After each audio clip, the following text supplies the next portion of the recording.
स्वागत है आप सभी का सुपरविजन में।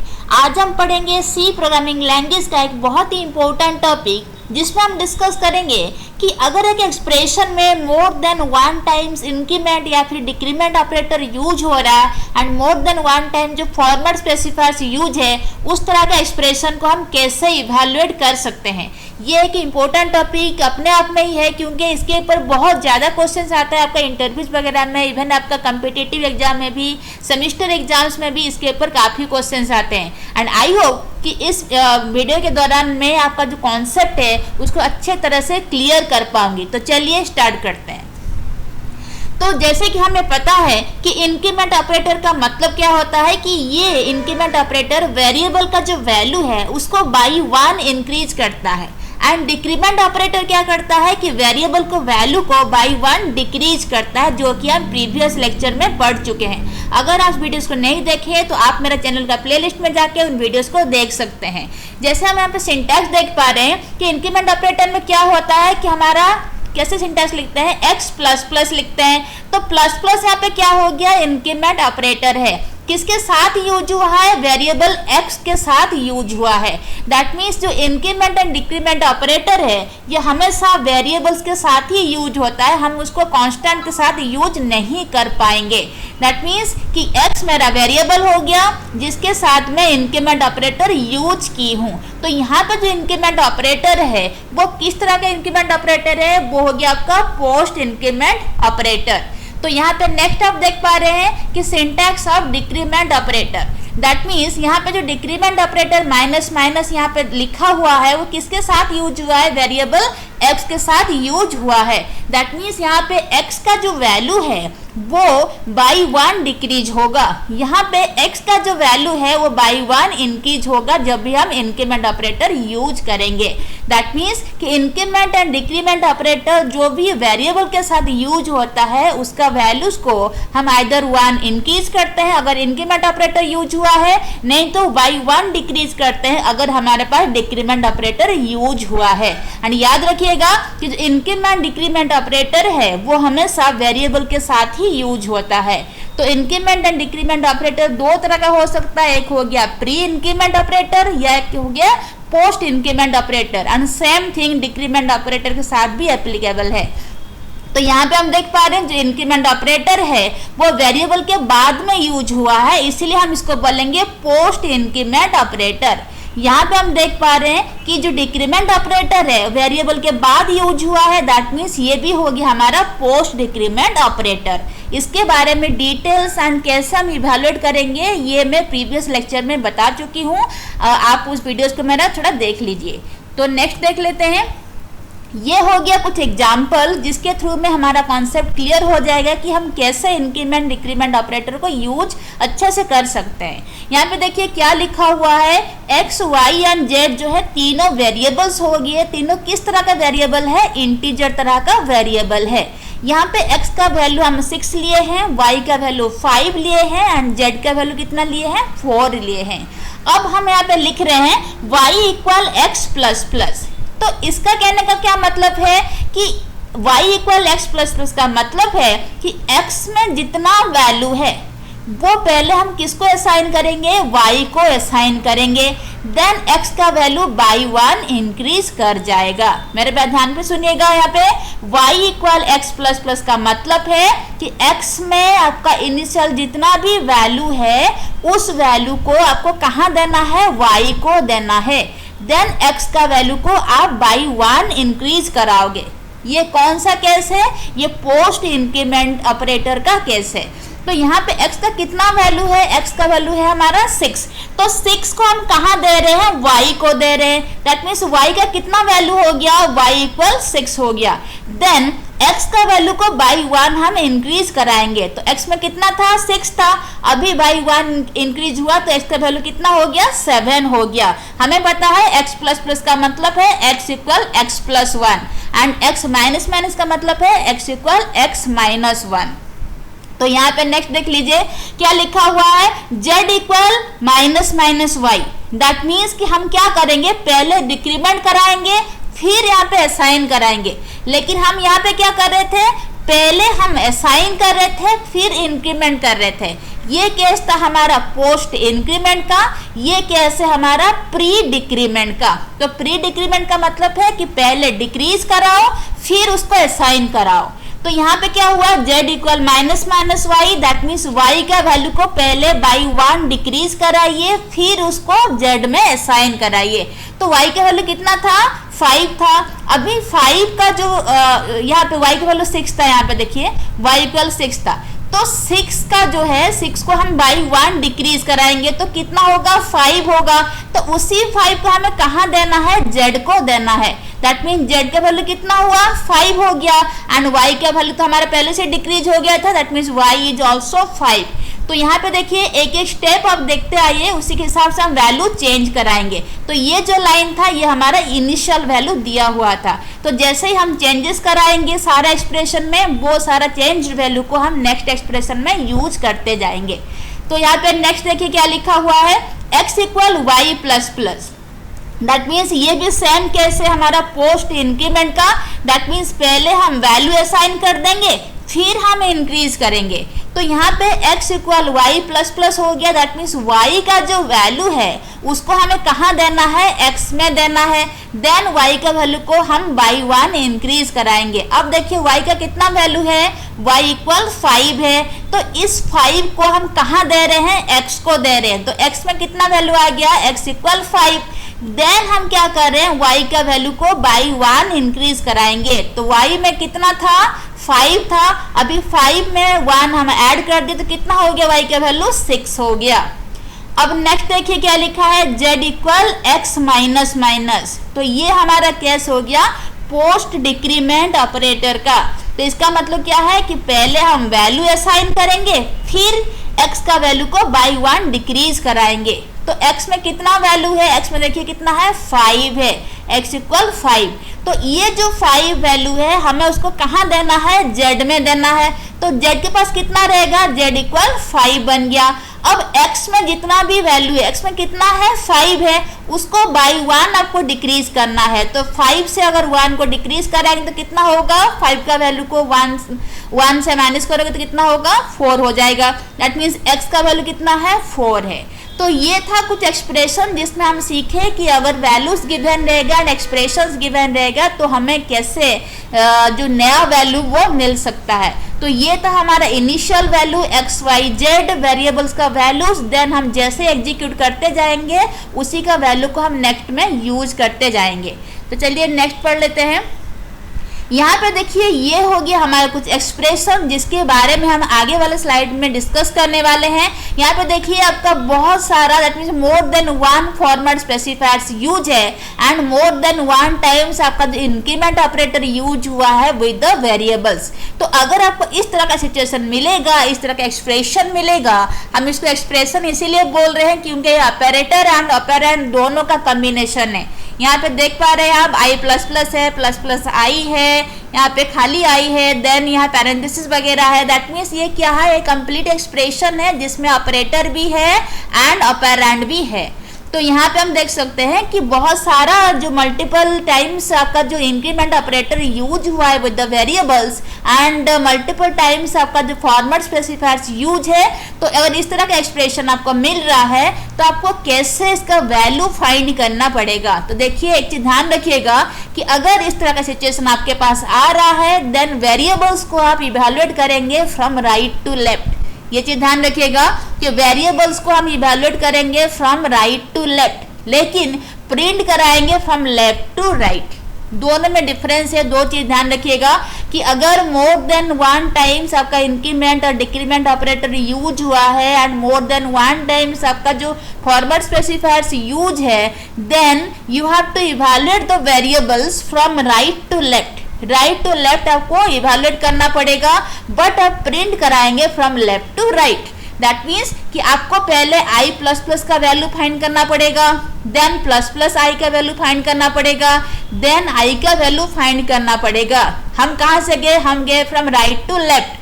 लेकिन जो प्रिंट कराएंगे ना, पहले i का वैल्यू प्रिंट होगा, देन प्लस प्लस i का वैल्यू प्रिंट होगा, देन i प्लस प्लस का वैल्यू यहाँ पे प्रिंट होगा। आप यहाँ पे डायरेक्शन देख पा रहे होंगे, i का वैल्यू यहाँ पे पहले प्रिंट होगा, प्लस प्लस आई के वैल्यू फिर उसके बाद प्रिंट होगा, देन आई प्लस प्लस का वैल्यू फिर उसके बाद प्रिंट होगा। लेकिन हम इवैल्यूएट कैसे किए, पहले आई प्लस प्लस को इवैल्यूएट किए, फिर प्लस प्लस आई को इवैल्यूएट किए, देन आई का वैल्यू को इवैल्यूएट किए। लेकिन हम उल्टा प्रिंट करा रहे हैं, पहले आई को प्रिंट कराएंगे, फिर प्लस प्लस आई को प्रिंट कराएंगे, फिर आई प्लस प्लस को हम प्रिंट कराएंगे। तो इस तरह का हम इवैल्यूएट कर पाएंगे। तो चलिए नेक्स्ट देख लेते हैं। तो ये हो गया हमारा कुछ प्रोग्राम जिसमें हम डिस्कस करेंगे, अभी जो हम पढ़ के आए उसी के ऊपर ही प्रोग्राम है। तो चलिए देख लेते हैं क्या हम सॉल्व कर पा रहे हैं यहाँ पे।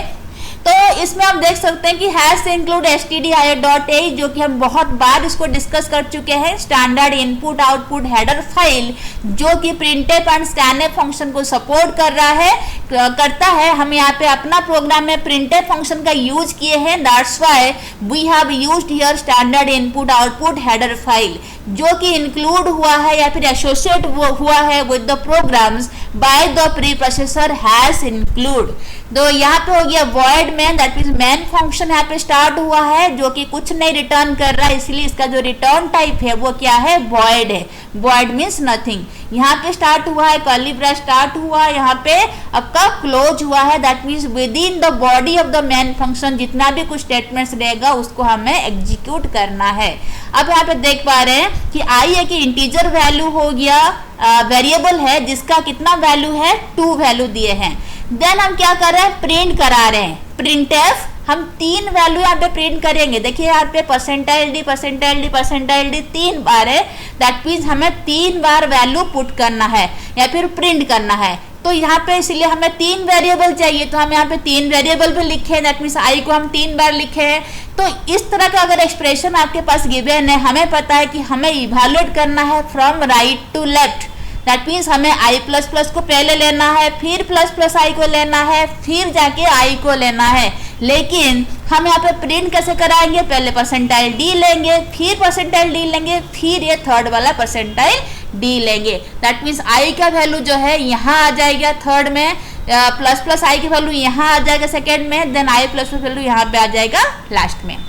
आप यहाँ पे देख पा रहे हैं, that means I will go to this %d, plus plus I will go to this %d and I plus will go to this %d। अब हम देख लेते हैं कि इसका वैल्यू कितना आएगा। अब देखिए क्या लिखा, आई प्लस प्लस, आई का वैल्यू कितना है यहाँ पे, 2 है। तो हमें पता है कि अगर इस तरह का पोस्ट एक्सप्रेशन या फिर पोस्ट इंक्रीमेंट ऑपरेटर का एक्सप्रेशन रहता है तो हमें पहले वैल्यू असाइन करना पड़ता है, देन हम क्या करते हैं, उसको इंक्रीमेंट कराते हैं। दैट मीन्स पहले हम इसमें ये वाला जो है इसमें कितना वैल्यू आएगा, आई का जो है अपना वैल्यू रहेगा, आई का वैल्यू कितना है यहाँ पे 2 है, दैट मीन्स यहाँ पे कितना दिखाएगा, 2 दिखाएगा, आई का वैल्यू यहाँ पे 2 है। देन उसके बाद जो है इंक्रीमेंट ऑपरेटर यूज होगा, दैट मीन्स इंक्रीमेंट ऑपरेटर उसको इंक्रीमेंट कराएगा एंड वो सारा जो चीज हुआ इंक्रीमेंट हुआ वो आपका नेक्स्ट में यहाँ पे शो कराएगा। दैट मीन्स यहाँ पे कितना वैल्यू दिखाया, आई इक्वल 2, तो 2 होने के बाद प्लस प्लस है, दैट मीन्स 3 हो गया है। एंड ये जो 3 हुआ आई का वैल्यू वो कहाँ रिफ्लेक्ट कराएगा, इस सिचुएशन में या फिर यहाँ पे रिफ्लेक्ट कराएगा। दैट मीन्स आई के वैल्यू यहाँ पे कितना होके आया, 3 होके आया। जब 3 होके आया यहाँ पे अगेन लिखा हुआ plus plus I, that means आई जितना भी वैल्यू आई का था उसको फिर से और 1 इंक्रीमेंट करा दो, तो 3 होके यहाँ से आया था, तो यहाँ पे कितना हो गया, 4 हो गया। तो फिर देखिए नेक्स्ट क्या लिखा है, सिंपल आई, दैट मीन्स यहाँ पे आई का जितना वैल्यू था वही वाला ही हमें यहाँ पे शो करना है। तो आई में कितना वैल्यू था, 4 था, दैट मीन्स यहाँ पे कितना होगा, 4 होगा। तो ये आई के पास 4 रहा, इसके पास भी 4 रहा, इसके पास कितना रहा, 2 रहा। तो जब हम डिस्प्ले कराएंगे ये फर्स्ट जो आई आप देख पा रहे हैं इसका वैल्यू कहाँ रहेगा, जाके यहाँ स्टोर रहेगा, दैट मीन्स कितना शो कराएगा, 4। देन प्लस प्लस आई, तो प्लस प्लस आई में इस एक्सप्रेशन में आई के वैल्यू कितना है हमारा, 4 है, तो ये आई जाके यहाँ स्टोर रहेगा %d में। देन हम लिख रहे हैं आई प्लस प्लस, तो यहाँ पे आई के वैल्यू कितना है, 2 है, तो ये जाके कहाँ स्टोर कराएगा, यहाँ पे %d में। दैट मीन्स हमारा जो आउटपुट आएगा वो कितना होगा, 4 4 एंड 2। आई होप कि आप समझ पा रहे हैं। यहाँ पे देखिए आई प्लस प्लस, और एक बार बता रही हूँ, आई प्लस प्लस दैट मीन्स पहले आई का वैल्यू यहाँ पे रखेगा, उसके बाद उसमें एक इंक्रीमेंट होके कहाँ रिफ्लेक्ट होगा, सेकेंड एक्सप्रेशन में रिफ्लेक्ट होगा। दैट मीन्स आई में कितना वैल्यू है, 2 वैल्यू है तो यहाँ पे कितना दिखाएगा, 2 दिखाएगा। आई का वैल्यू यहाँ पे 2 है। तो इतना होने के बाद फिर क्या होगा, प्लस प्लस ऑपरेटर यूज हुआ, दैट मीन 2 के साथ 1 मिल गया, कितना हो गया, 3 हो गया। लेकिन ये 3 कहाँ रिफ्लेक्ट होगा, सेकेंड एक्सप्रेशन में रिफ्लेक्ट होगा। तो ये सेकेंड एक्सप्रेशन के लिए आई का वैल्यू कितना होके यहाँ से आया है, 3 होके आया है। आने के बाद यहाँ पे देखिए पहले लिख दिया plus plus I, that means आई में जितना वैल्यू था उसको हम फिर से 1 इंक्रीमेंट करा देंगे। तो यहाँ से कितना वैल्यू आई का आया है, 3 आया है। तो 3 के साथ हम 1 मिला दे, कितना हो गया यहाँ पे, 4 हो गया। देन ये जो आई का वैल्यू 4 बना यहाँ पे, इस एक्सप्रेशन आई का वैल्यू कितना है, 4 है। तो वो 4 जाके फिर यहाँ पे स्टोर हुआ नेक्स्ट एक्सप्रेशन में, क्योंकि हमें खाली यहाँ पे सिंपल आई लिखे हैं। तो हमारा कितना है, 4, 4 एंड 2। आई थिंक आपको समझ में आया होगा। नेक्स्ट देखिए यहाँ पे वही एक्सप्रेशन जो भी हम पढ़ के आए उसी का एक्सप्लेनेशन है, क्योंकि अगर मोर देन 1 वेरिएबल या फिर मोर देन 1 टाइम्स अगर इंक्रीमेंट या फिर डिक्रीमेंट ऑपरेटर का आप यूज कर रहे हैं with more than 1 format specifier, then हम कैसे इवैल्यूएट करते हैं, हम इवैल्यूएट करते हैं फ्रॉम राइट टू लेफ्ट, जो कि हम अभी देख के आए कि राइट टू लेफ्ट हम यूज करते हैं इवैल्यूएट करने के लिए जब हमारे पास मोर देन 1 फॉर्मेट स्पेसिफायर हो या फिर एंड हमारे पास क्या हो कि इंक्रीमेंट या फिर डिक्रीमेंट ऑपरेटर मोर देन 1 टाइम्स यूज हुआ है विद द वेरिएबल्स। देन हम नेक्स्ट देख लेते हैं। यहाँ पे देखिए कि स्टेप 1 में क्या हुआ कि पहले हम आई प्लस प्लस को इवैल्यूएट किए, यहाँ पे आप देख पा रहे हैं पहले हम आई प्लस प्लस को इवैल्यूएट किए थे, देन हम प्लस प्लस आई को इवैल्यूएट किए, देन हम आई को इवैल्यूएट किए। तो यहाँ पे देखिए आई प्लस प्लस का मतलब क्या हुआ, आई का कितना वैल्यू है, 2 वैल्यू है। तो आई में यहाँ पे पहले हम आई का वैल्यू असाइन करेंगे, देन जो इंक्रीमेंट ऑपरेटर वो नेक्स्ट सीक्वेंस में उसका वैल्यू जो है वो रिफ्लेक्ट कराएगा। क्योंकि हम पढ़े थे यहाँ पे y equal x plus plus में क्या होता था, पहले x का वैल्यू असाइन हो रहा था फिर इंक्रीमेंट हो रहा था। तो ये जो इंक्रीमेंट वाला वैल्यू है वो नेक्स्ट एक्सप्रेशन में हम यूज कर रहे थे। आई होप कि आपको समझ में आ रहा है। यहाँ पे देखिए कि y equal x plus plus क्या हो गया, x का जो वैल्यू है हम इसको पहले असाइन कर रहे थे, देन x का वैल्यू इंक्रीमेंट होके 7 हो रहा था जो कि हम नेक्स्ट में यूज कर रहे थे। देखिए यहाँ पे नेक्स्ट में हम यूज कर रहे थे। तो हर सिचुएशन में यहाँ पे क्या किए हम कि एक एक वैल्यू को हम इंक्रीमेंट या फिर डिक्रीमेंट करा के आए एंड वो सारा वैल्यू को हम नेक्स्ट सिचुएशन में या फिर नेक्स्ट सीक्वेंस में हम यूज करते गए। तो सेम थिंग यहाँ पे है कि पहले हमारा क्या होगा, आई का वैल्यू असाइन होगा, आई का कितना वैल्यू है, 2 है, दैट मीन्स यहाँ पे कितना वैल्यू रहेगा, आई का 2 रहेगा। देन उसके ऊपर इंक्रीमेंट ऑपरेटर यूज हुआ, दैट मीन्स 2 + 1 3 हो गया। तो ये जो आई के वैल्यू 3 हमारा बना वो किसके लिए है, नेक्स्ट एक्सप्रेशन के लिए है। दैट मीन्स यहाँ पे आई के वैल्यू 3 यूज होगा। देन आई के वैल्यू कितना होके आया, यहाँ पे 3 होके आया। देन अगेन लिखा हुआ plus plus I, that means 3 के ऊपर फिर से 1 इंक्रीमेंट करना है, क्योंकि पहले हमारा प्लस प्लस आई लिख दिया तो 1 इंक्रीमेंट कर दी, कितना हो गया, 4 हो गया। तो सेम चीज यहाँ पे लिखा हुआ है कि आप पहले आई प्लस प्लस को इवैल्यूएट करिए, दैट मीन्स इस सिचुएशन में आई का वैल्यू कितना है, यहाँ पे 2 हो गया। देन जो इंक्रीमेंट हुआ, देन जो प्लस प्लस आई हो गया, दैट मीन्स जो आई का वैल्यू 2 था उसके बाद जो इंक्रीमेंट ऑपरेटर उसके ऊपर यूज हुआ, दैट मीन्स आई का वैल्यू जो 3 हो गया है वो 3 यहाँ रिफ्लेक्ट होगा सेकेंड में। तो 3 हो गया आया, आने के बाद फिर से लिखा plus plus I, that means 3 के साथ 1 ऐड हो गया, कितना हो गया, 4 हो गया। देन हम लिख रहे हैं इवैल्यूएट आई, दैट मीन जो भी आई के वैल्यू यहाँ पे आया कितना आया, 4 आया। तो वही 4 को ही हमें यहाँ पे यूज करना है। तो यहाँ पे देख लीजिए वही चीज हमें फिर से एक्सप्लेनेशन की हूँ। यहाँ पे प्रिंट टैब देखिए आई के वैल्यू यहाँ पे लिखा हुआ था आई प्लस प्लस, दैट मीन्स यहाँ पे आई के वैल्यू कितना है, 2 है। तो देन 2 जो था वो फिर से प्लस प्लस हो गया, दैट मीन्स कितना हो गया है, 3 हो गया है। तो 3 होके जो यहाँ आया उसके यहाँ पे लिखा हुआ है प्लस प्लस, दैट मीन्स पहले उसको इंक्रीमेंट कराओ। तो 3 का वैल्यू यहाँ पे आई का वैल्यू 3 होके आया था, यहाँ पे कितना हो गया, इंक्रीमेंट होके 4 हो गया, दैट मीन्स यहाँ पे 4 लिखा। फिर हम नेक्स्ट देख रहे हैं कि यहाँ पे जो आई है ना वो इसी का ही वैल्यू लेगा, तो यहाँ पे कितना वैल्यू हो गया है, 4 हो गया, दैट मीन्स यहाँ पे भी 4 शो करेगा। आई थिंक कि आपको समझ में आ रहा है कि कैसे हम यूज कर रहे हैं। देखिए यहाँ पे आई प्लस प्लस है, दैट मीन्स आई का वैल्यू इस एक्सप्रेशन में आई का वैल्यू कितना होगा, 2 होगा, क्योंकि हमें आई का इनिशियल वैल्यू कितना दिया हुआ था, 2 दिया हुआ था।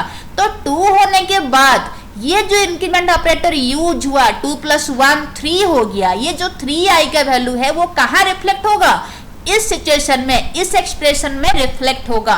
दैट मीन्स प्लस प्लस आई के लिए यहाँ पे जो है आई के वैल्यू कितना यहाँ से आया हुआ है, यहाँ पे आई का वैल्यू आया हुआ है 3, देन 3 आया, जो 3 जब यहाँ पे आ गया, अगेन यहाँ पे लिखा हुआ है plus plus I, that means आई का जितना भी वैल्यू है, कितना वैल्यू है 3 वैल्यू यहाँ पे आया है, उसके ऊपर फिर से 1 पहले इंक्रीमेंट कराओ, तो आई का वैल्यू कितना हो गया यहाँ पे 4 हो गया। तो यही वाला जो 4 है यहाँ भी रिफ्लेक्ट हो रहा है, मीन्स 4 4 एंड 2 हमारा आउटपुट है। तो ये था आज का वीडियो। आई थिंक कि आपको सारा जो वीडियो है वो अच्छे से समझ में आया होगा। अगर कुछ भी आप और आगे जानना चाह रहे हैं तो मुझे आप अपना कमेंट बॉक्स में मुझे कमेंट कर सकते हैं, सो दैट मैं आपके लिए और कुछ बेहतर ला पाऊँ। तो आई थिंक कि आपको मेरा वीडियो अच्छा लगा होगा। अगर इसको अच्छा लग रहा है आपको तो आप इसको लाइक शेयर एंड सब्सक्राइब जरूर करें। So thank you so much everyone for watching me.